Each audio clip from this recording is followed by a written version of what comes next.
Hai, selamat malam semua.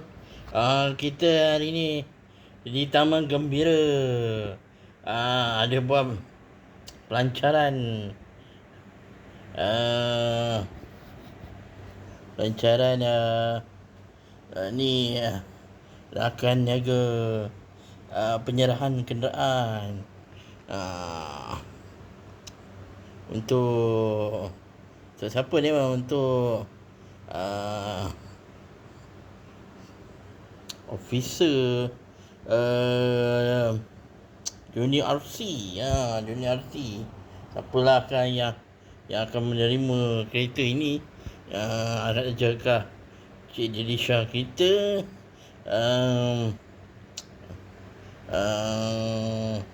Cik Badrul ke atau Cik Halim yang akan menerima kereta Civic baru ni. Okey. Okey.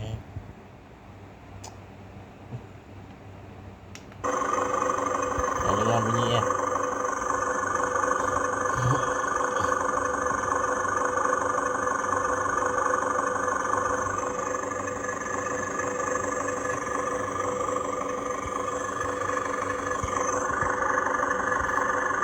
Ada dengar.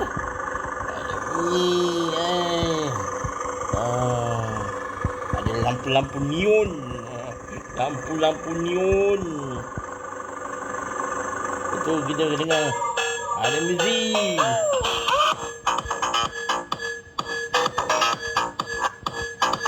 Goyang. Mari bergoyang.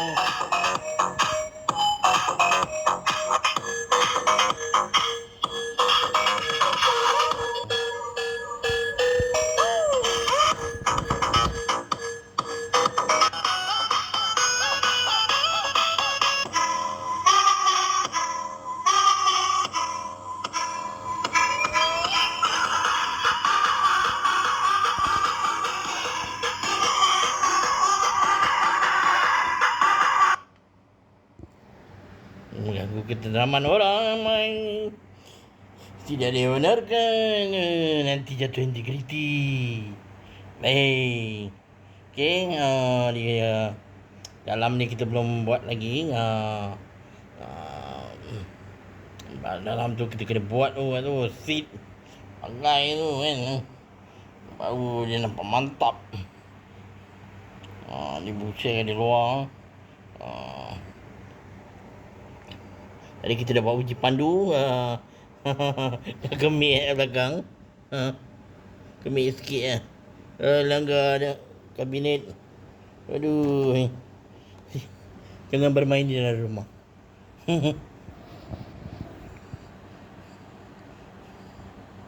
Okey.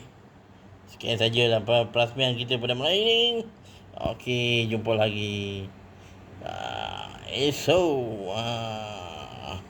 Okay, malam ni Alan Haiwan minggu ni direhatkan atas batuk. Okey.